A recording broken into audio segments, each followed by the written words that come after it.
Hello, relatives. Welcome back to All My Relations. I'm Matika Wilbur, a Swinomish and Tulalip tribal member. I'm a mama of two adorable girls. So adorable. So adorable. I think they're so cute. They're mine. They're the cutest. I'm a wifey. I just had my anniversary last night. Yeah, I'm surviving being a wife.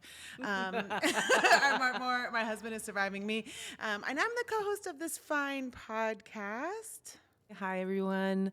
My name is Temryss Lane from Lummi Nation. I also am a wifey unofficially. Soon to be, we'll see. And a mama, a strategist, a storyteller, a sister, and I couldn't be more thrilled than to be joined by another incredible Indigenous woman, Pyet DeSpain, Prairie band Potawatomi and Mexican, most notably known for winning the first season ever of Next Level Chef, Gordon Ramsay's show. Piet, thank you so much for joining us. Thanks for having me. Bojo, Piet Whitmokwe, and Deshnagash Mushkotani, Potawatomi, and Dao. I am Piet. Piet Whitmokwe is my Indigenous given name. It was a name passed down by my great-grandmother, Cecilia Mitchell, and the Prairie band Potawatomi Nation resides in Mayetta, Kansas, and I'm also Mexican-American, and I also have Indigenous roots to Sac and Fox Nation as well from Oklahoma. And what does Piet mean? So Piet Whitmokwe is loosely, the translation means something loud coming towards you.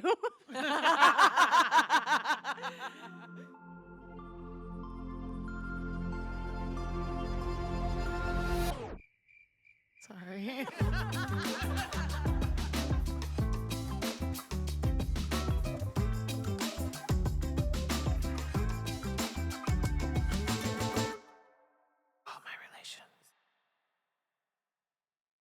I want to go back a little bit. I want to go back to before Gordon Ramsay, before Next Level Chef. You know, like you were grinding. I did some research.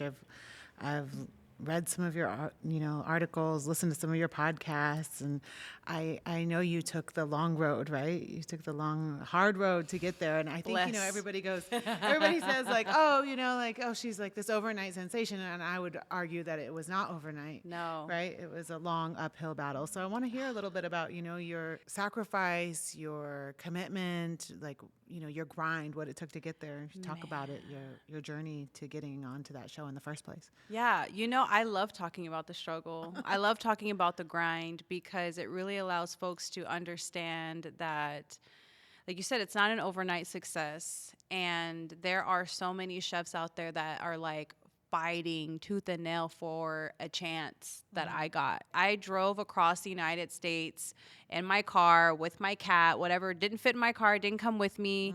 And I was just like living on a prayer, literally. And I had started my private chef business in Kansas City right after culinary school, Piet's Plate, 10 years strong, and now 10 years strong. By the time it was in my earlier, days of operating a business and being an entrepreneur. And I was also working in the automotive industry, so that was my full-time job, and I was chefing part-time. And I have a friend that ended up moving to LA, and she was like, you need to get out of Dodge, get out of Kansas. You're bigger than Kansas, and like you have dreams and aspirations, and the only way that you're really going to get there is if you go to a city or a place where there are needs for private chefs, because in Kansas there wasn't much need for it there. So I had a lot of trouble like growing my business, and I was just trying to like get people to eat more than just steak and potatoes there. I'm like, y'all ever try asparagus? Yeah. So I decided to make that decision to move to LA and, to the, would you call it the city of dreams? Yes. The city of dreams and despair. And despair. But when I got there, broken hearts. It broken hearts and fallen angels. So many snakes. Way too many. Yeah. Especially if you've been there for over a decade. It's best not to go back.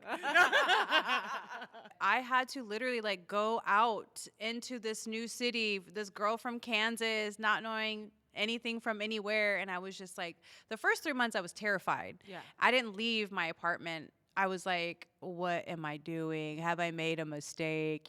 What did you get on, like the casting network? What did you get on? So how did you start? We'll start with, I have a very amazing friend that I went to high school with, and he actually kept telling me, you need to be on TV. You need to be on TV. And I'm just Was he like, in LA?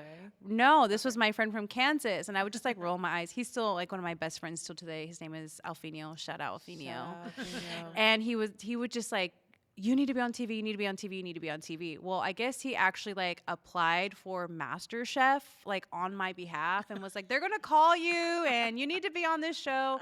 So I did get a phone call and I ended up, I was like, okay, I'll help you. So I sent them a bunch of pictures of my food and whatever at the time. But because I went to culinary school and I'm trained, I didn't fit the criteria to be on that show. But they had my application like rolling around in the Ramsay studio mix of things. And I kept getting caught up in these different like shows and like different opportunities. And I kept saying no. So I got casted for this baking show, Cupcake Wars. And I was like, no, I'm good. I'm not a baker and I don't want to take up space in places that don't feel like they're aligned with my You're dreams. not trying to do TV just to do TV. Exactly. Yeah. And then I got called to do Hell's Kitchen and I was like, I got casted for Hell's Kitchen. And then at the last minute, I was like, no, this is not for me.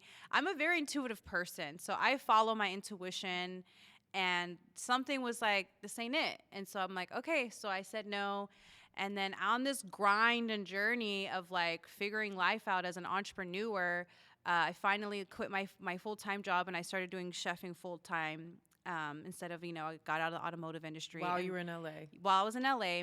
And I started focusing on indigenous foodways and like reconnecting to my culture because I'm in LA. I don't have family. I had a handful of friends. None of them were indigenous. None of them were Latina. None of them were Mexican. I felt homesick. And I'm just like, where do I find the brown people? And I'm in Hollywood and we all know there's not a lot of color out there, So I was like, where are the people that are like, I can identify with and like relate to? And so I'm like, well, what if I start cooking the type of food that I'm most passionate about and lead these like trending diets to leave that to somebody else. And I want to focus on food that represents me. The moment that I'd made that decision is the moment that everything started changing for me. And that's when I got the call for Next Level Chef. Prior to that, I got asked to do a video for BuzzFeed. And they were like, hey, do you want to do a video for BuzzFeed and talking about Native American food? And I'm like, cool. And I'm like, he goes, what's a snack, a quick, easy snack? And I'm like, nothing's quick and easy with native food. I'm like, but why don't we just talk about the history of fry bread? Everyone knows what fry bread is. So I made this video. I sent it into BuzzFeed. They put it on their platform. That video got over 3 million views. Whoa. That video filtered more people to my social media platform. So I started, building my social media following. And then that accumulated with this application that was rolling in the studio Ramsay world kind of like submerged, and they like looked me up and they're like, oh, she's got a following, she's doing native food, she's unique, like who is this girl? And then they called me. I remember it was on a Wednesday and I was out at lunch and I got this call and they were like, hey, this is so and so from Ramsay Studios, would you be interested in doing an interview for this show? And I was like, yeah, when? And they were like, today. And I was like, oh, okay. And then everything happened so fast. So from the moment that I took the call, did the interview, that was a Wednesday. The following Friday, I was on a flight going to Las Vegas to film for this show. Whoa. I was the very last person that they had casted for the show, and I was a fill-in for another person that dropped out. Oh. And then the winner. And then I become the winner, yeah. And the rest is history. That's the story. I just love that you said no to these other shows, and you're like, I can't say yes to these because I gotta say yes to the one that I'm gonna win. Yeah, right. Well, had I said yes to those, I would have been qualified for this show. Yep. They would have been like, oh, you're already on another one. We can't cast you for this. Yeah. Wow. But also at the time, like. I didn't feel confident as a chef, like enough in my work to be like, yeah, I'm going to go on national television and compete. When I got that call, I was like, I felt confident enough that, okay, there's home cooks, there's professionals, there's private chefs. Like that seems like a good mix for me. So that's why I said yes. Wow. Do you like remember the moment on Next Level Chef when the judges tasted something indigenous that you cooked, or maybe for the very first time? And what was their reaction like? Oh yeah. I mean, there's a whole episode. It's a burger challenge. I saw it. Everyone, I mean, I was cried. crying my eyes out on that episode, but yeah, it was a burger challenge, and I felt like the first couple episodes of that show, I didn't know what I was doing. I was like a fish out of water. I think all of us were. And once I won that challenge, I really was like, okay, I got to continue to do this. But it was a burger, and I put a wojapi barbecue sauce, like a berry barbecue sauce. And I had learned about wojapi from a community member and at a potluck, and she had brought this like big thing of like wojapi, and we were like tasting it. We're like, oh my gosh, this is so delicious. What is this? And she was like explaining it to us, and she was a Lakota woman. And that was my introduction to that. And ever since then, I was like, oh, I love that. Like, I'm going to put that in my repertoire of recipes and things that I do. And then on the show, I whipped it out, and they were just like amazed. And the words from Gordon were like, it's so full of heritage, you know? And that was the thing that like really resonated with me the most, because you don't get to see a lot of Indigenous chefs in these spaces. And here I am with this opportunity, and I'm like, I'm so happy and glad and proud of myself for representing in that particular challenge. And that was kind of like the breakthrough moment for me. And what does it feel like to be the first, like the breakthrough moment for you, but also representing Indian country. Native America? It, you know, while I was filming that show, I had felt more connected spiritually than I ever had in my entire life. And also, I'm in a hotel room In Las Vegas. Yeah. and it was post-COVID, so we didn't have any outside time. So anytime that we were not on set filming, we were in our hotel room, and we were not allowed to like go hang out in other hotel rooms. We were not able to go out and go eat breakfast anywhere. We had to stay. Gamble and go to strip We didn't clubs. get to can't gamble.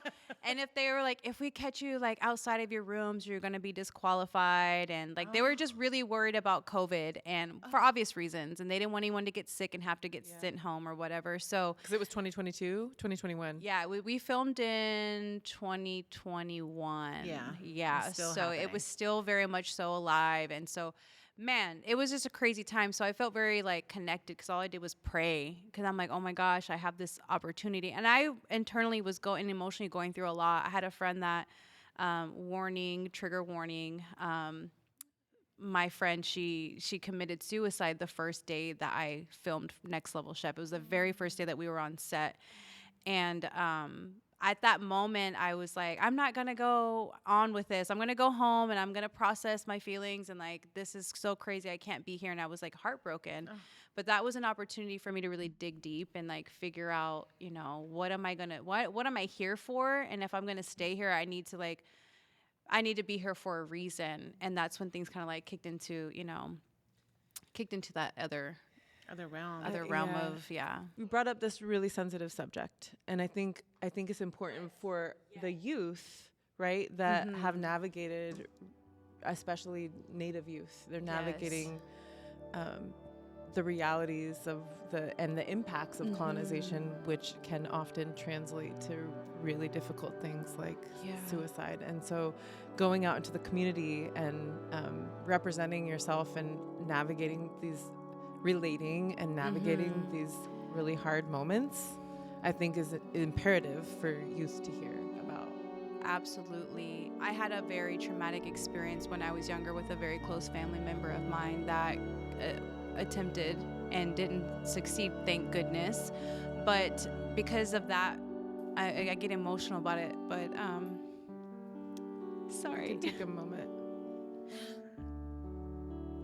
That was unexpected. But because of that experience, I think it's important for our community to understand that there is just like, although the world around us can seem very dark, that there is so much beauty and so much light that the world and life has to offer. And had I personally also like not broken outside of this like barrier or this ceiling that society has put onto me, or it puts onto other people from our community, had I not been able to break outside of that, who knows what life would look like for me. But I get to live this beautiful life that I've built.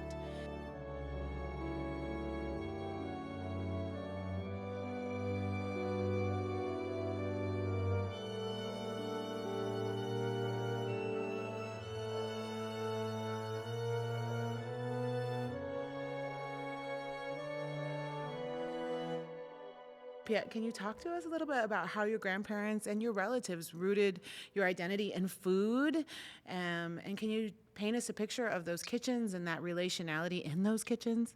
I can't remember what year it was specifically, but I asked my grandmother if I could help the aunties and her make tamales. And then, so for us, Christmas Eve is like the big day for Latinos mostly. And that was the day that we would like cook together, be together in the kitchen, and that would be the night that all of the aunties and my grandma, and sometimes my uncles too, because my uncles love to cook, we would all be making tamales. And the one year that I asked, I was like interested, and I'm like, hey grandma, okay, can I help? And she was like, sure. So she's like, come on. And I got right next to her, and just like her showing me how to put the masa on the corn husk, and that was like the most like moment for me that I was just like, oh my gosh, like this is so cool. I want to learn more. I want to learn how to do it better. And it just kind of graduated, my interest from there. That was a pivotal moment. That was the moment. Yeah. But before that point, which tamale making is very important, but also like before that, it was just a little bitty task. But then I was like, oh, this is a monumental moment. I'm not just cleaning beans. I'm not just peeling the potatoes. I'm like a part of the assembly line now.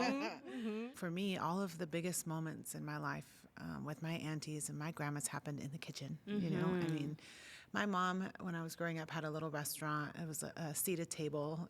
We would go fishing, catch all of the fish, catch all the salmon, catch all the crab, and then she would sell it. And she had like a little farmer's market in the little town adjacent to where I grew up in Swinomish. And in the spring and summertime, we did like salmon plates and Indian tacos. And because we were a res operation, we were legitimately, we didn't carry hours. We were open. People in town knew we were open because the fire was going, like they could smell it in town because my mom was cooking over an open fire, like not following any of the laws or codes. No. Or just like really doing what she wanted to do. By the way, what you're explaining is like every chef's dream. Like, I could just go catch of the day and I have my little small business. Yeah. I mean, it was really wild. And all my aunties worked in the kitchen. I mean, everybody that worked for us was family. It was a tiny kitchen. We always said, like, this is a 2-butt kitchen, and if you have a big butt, it's a 1-butt kitchen. and we used to always joke that one day we're going to have enough money that we're going to build an 8-butt kitchen. And when my mom, an 8-butt kitchen, so 8 butts can all fit in here at the same time. My mom came to my house and she's like, you finally built an 8-butt kitchen. Oh my God. We Mama, we made it. All the butts in there, Yeah. And I still feel that way. Like when my mom makes bread, there's something really special that happens. Or when my uncles cook fish for us, there's something really nostalgic and beautiful and special about the way we care for each other with food. You also are getting ready to release your book. And in it, you talk about these indigenous philosophies of being a keeper of fire, the medicine wheel, the spirit plate. So the name of the book is Rooted in Fire, a celebration of Native American and Mexican cuisine. So ultimately it is a fusion cookbook. It's filled with all the recipes that really are like deeply connected to my journey of reconnecting to my indigeneity and things that I've learned along the way, but also recipes that I grew up eating and that kind of like are those like nostalgic recipes and dishes that remind me of home. And in the book, I do talk about being a fire keeper, and I introduce the spirit plate and the medicine wheel. And the reason why I wanted to include those things is because those are at the center and core of indigenous beliefs, especially for myself and for my nation. There's a lot of language, Potawatomi language in the not a lot, but there's like a hint of it at every chapter of keeping that language alive. And so being a fire keeper is me keeping that responsibility and upholding that to keep our traditions alive. And I wanted to make sure people understood what rooted in fire actually means. Of course, it's the technical, like, oh, we're going to cook with fire because that's the best way and the most tasty food comes from when you're cooking directly with fire. But it's also cooking with that passion, and it's where the rootedness of that passion comes from for me. So I talk about that in the book a lot. And for first time people that are addressing indigenous food or Native American food for the first time and they don't know much about it, I thought it was important for them to understand the balance of all things. And we learn that through the medicine wheel and through the different seasons and the different chapters of our lives and understanding our connection to the plant medicines. So I wanted to make sure that that was included because that was something that was important to me. When I think about a firekeeper, I think of, the people that take care of the fire throughout the night. And then I think of the people that take care of fire in our longhouses. Absolutely. But I always think of firekeepers as men. I've never been in a ceremony and seen a woman do it. So I wonder, is that a thing out there? And I know it certainly is in Osage country. Being told that I've been a firekeeper also, to your point, addresses the fact that the Potawatomi, we in our relationships with other nations that are nearby, we were out of the council, the fire keepers, and so they would keep that council fire alive. But then also within our own practices with our ceremony, there's always a fire that we're keeping alive during naming ceremony, and we have drum circles, and there's always a fire involved. So there's always someone responsible for that, so the very technical part of our ceremony, that is always there, and it represents, obviously that spirit. And but when it comes to women keeping the fire, I remember all the aunties and the grandmas cooking over the fire. Cooking over the fire. And it's hot. Because you're from Pawhuska, right? So and they have the hominy and gray horse and all of those dances. Yeah. And the women cook over an open fire. Over an open and fire. It's 110 degrees. It's so hot outside. Yeah. I have seen some indigenuity, happening during Gray Horse, because my uncle, he's Potawatomi and Osage, and this is why my grandma was there.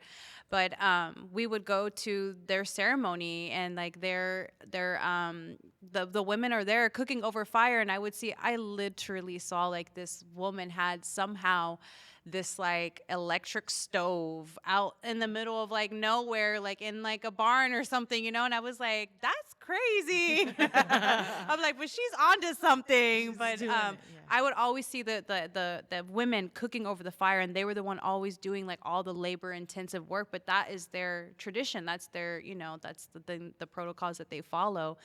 And that was also a big inspiration for me growing up, reconnecting with those traditional food ways.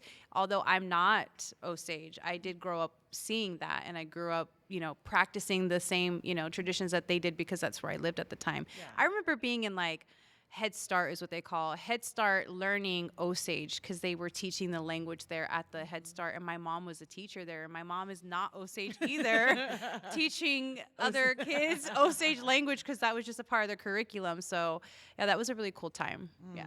And then you also talk about spirit plates. How do you talk about it? So spirit plate for me is exactly what we're taught to believe, is that it is a prayer and a thanks to those that came before us, that passed down that generational knowledge and that knowledge and the ancestral knowledge. And it also is a prayer to the 7 generations that come after us. And so that spirit plate for me and in this book really represents a prayer to both of those things, those that come before, those that come after, and the work that we're doing now. And it's a representation of that, and I allow people to understand what it means to do it, even if you're not Indigenous, just to have that same mindset and intentionality. And there are some folks, which I know for sure, don't like me sharing that information, or me sharing what a spirit plate is to non-Indigenous people, because then they think, oh, you're giving other people permission to utilize and appropriate, our ceremonial beliefs. But the way that I see it is, we are taught that these ancestral foods, at least for me at a young age, were only around during ceremony. They're only around during special times. We're only doing the spirit plate when it's ceremony. But why can't we make that a part of our everyday life and living with that intentionality, especially in a time like today? Why do we have to save it just for the special times? Every day should be that. We should be approaching our daily lives with that same intentionality.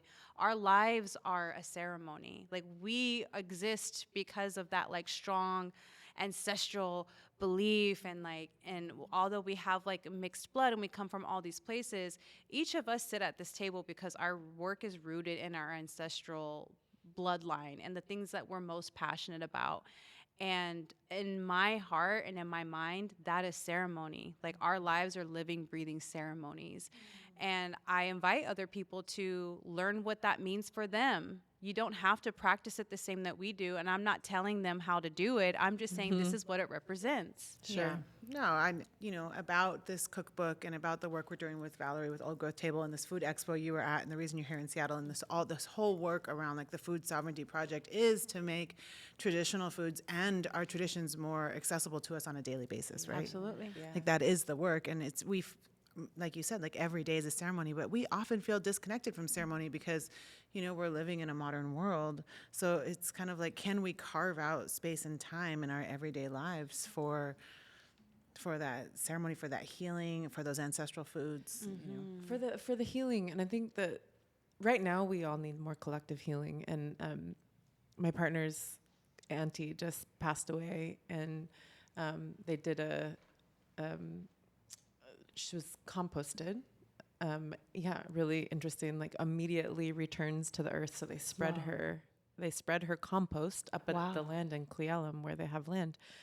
And there's like a fire pit, and we were going over to, they didn't have any ceremony. So I actually helped with that because I have a lot of experience in death. Yeah. But I did put out a spirit plate, and I was able to say to some of the women, like, don't take this away. Like, this isn't just leftover. I'm putting this here, and I put it like on the top of the fire rocks. Like, this is a spirit plate. This spirit plate. This spirit plate.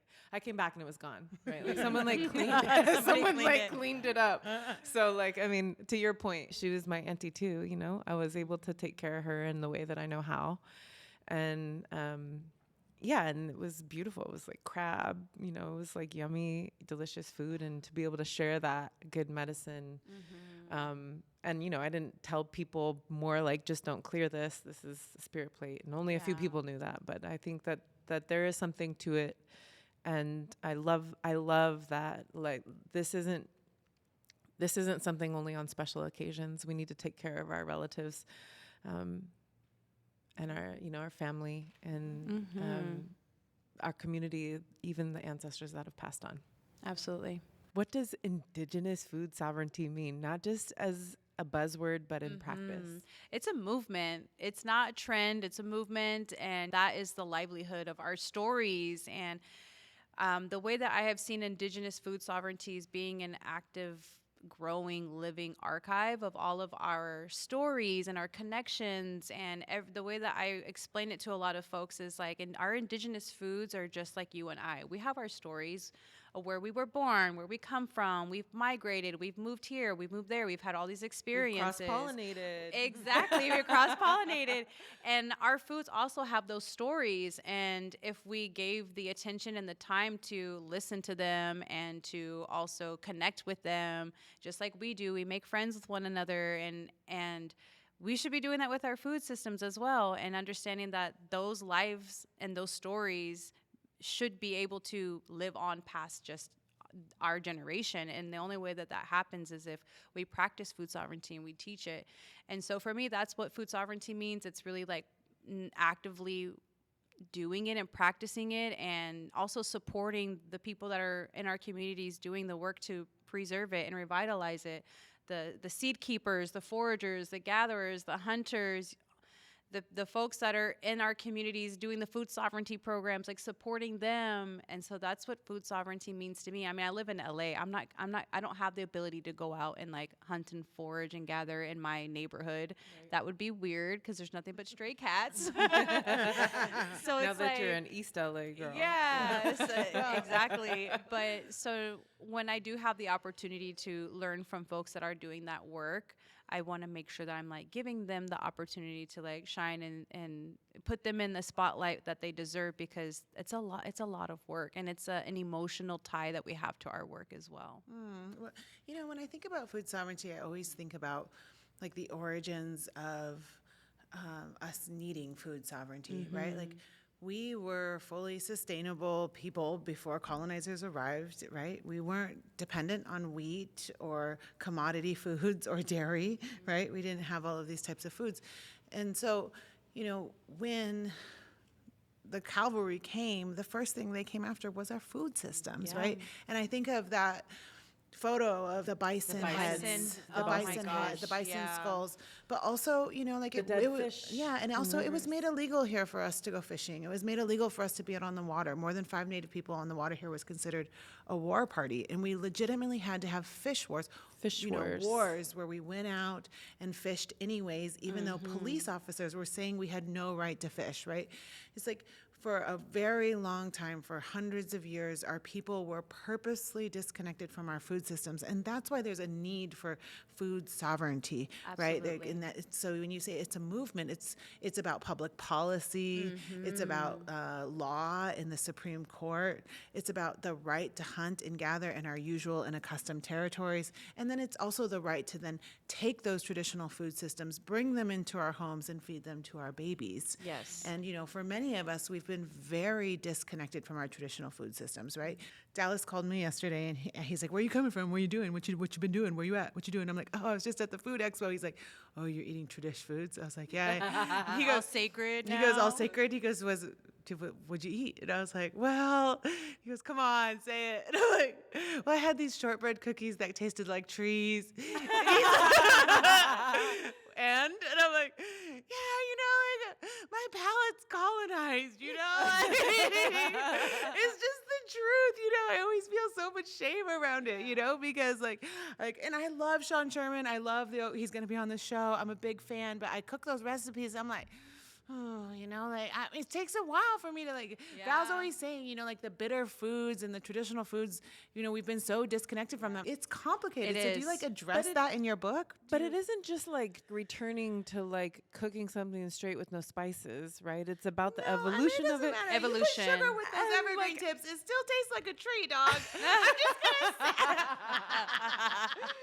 I'm just gonna say. I think it's I don't care how much honey you put on it, Yeah, I hear you 100%. It's that retrieval and also training our taste buds to want it is the thing that's hard. And the terrible thing about our food systems now is that they've ruined our taste buds. They've ruined what our concept is of food. That is the stuff that's in the grocery stores in these boxes.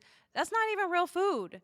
I love Sean Sherman too. Sean Sherman was my biggest inspiration. Yeah. But I'm also I'm not on that level yet. I'm getting there. And I'm familiarizing myself with these flavors. I'm the same as you. It's even my fiance, I'll cook stuff and he's like, tastes like earth, And I'm like, I know, isn't that beautiful? And he's like, yeah, Can you make some fried chicken? We're on our own personal journeys, With the cookbook, it's the fusion, because before that border existed, there were these intertribal connections, or I hate saying the word tribe because that's something that was given to us post-colonization, but these communities of indigenous people with their ingredients, were using them as barter systems. All of these things were able to be traded and bartered amongst, indigenous folks. And so my goal with my cookbook is the modern day approach. Let's take the things that are accessible to us and our grocery stores, and then let's switch our perspective on them and our intentionality of the way that we eat and connect with them. Or even if we want to step outside of that grocery store and go to a farmer's market and figure out how to build those connections to our food and to our farmers. Although the squash and the tomatoes that we have in the grocery stores are genetically not the same ancestral foods that we once ate, but at least you can honor it in a way that's I don't have the means or the funds to go and source all these super organic things, or even go to a farmer's market, or go forage, but at least I can honor the food and the storyline, and I can learn how to make it healthier and still taste good by bringing in some of these spices that are coming from our next door neighbor, Mexico. In the South America, you have all these beautiful spicy flavors and the sazon. That's where that comes from. And so merging these two things together in a way that's familiar but also intentional is my perspective, and that's where I'm in my journey. And eventually I will graduate and evolve, and my taste buds will be different and more sophisticated in that way of like the ancestral foods. But right now I'm at the beginning stages, just where a lot of people are, and I'm learning and I'm teaching folks, like how to address it in the modern day world in an urban city. Yeah. I saw the trailer of a new show where you literally go into communities Yeah. and you go to the source. We're talking about no grocery stores. No. You forage, you fish. You went to Haida Gwaii, right? Is that where you went? Yeah, we went to Heidelberg. We went fishing. Oh my gosh. Okay, so Alaska's my new favorite place on the planet. Before, Hawaii was like my place, and like really connected with Hawaii, and that was like anytime I got an opportunity to like go on vacation, I was going to Hawaii, and I really was able to build community there with some other Indigenous chefs and learn a lot from them. So with the show, it's called Spirit Plate. It's a 6-episode series. It'll be streaming on PBS's platform.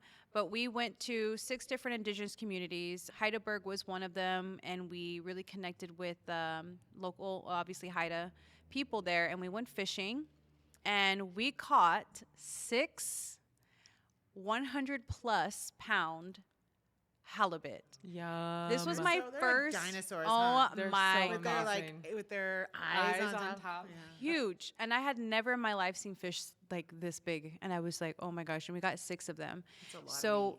so much And meat. delicious. So we're just like pulling it in, and get to hear all the stories. And then we took the fish straight onto the dock, filleted them right then and there, and then took that meat and then went to the longhouse. I cooked for 35 elders in the community, and then whatever meat was left over, we gave it out to the community. How did you cook the halibut? So I baked it, which I was very nervous to cook halibut for halibut people. And I was watching that temperature and that time. I was like, ain't no way I'm drying this fish out for these people. I'll never live this down. I was like, there goes my reputation. So I was wondering. yeah, and Yeah, so I'm like, well, how's a plains native? Exactly. Cook this fish? I did the fish 2 ways. So one was I got a bunch of fresh herbs from like a grocery store that was like an hour away, because there's not a lot of like fresh greens in their grocery stores or in their little neighborhood markets. So any store that I could like stop at along the way and try to source like fresh produce or fresh greens and like herbs. So I got a bunch of fresh herbs, and I like made an herb crusted salmon. And the other one was just like really simple salt, pepper, oil, and lime or lemon. And I put the lemons on top, and I just baked them. And I baked them that way, and it was like so juicy and cooked perfectly. Well, everything was so good. And then the one of like the aunties came up to me, and she was like, "I just want to tell you that some people, they really overcook and dry out our fish, but you did it perfectly." And I was like, sheesh. I passed the test. Yeah, I'd be nervous. I Yeah, would it not was me That'd be too. rough. I don't know if I could do it. I would be scared. Yeah, it was Yeah. good. Our communities talk about honoring elders like all the time.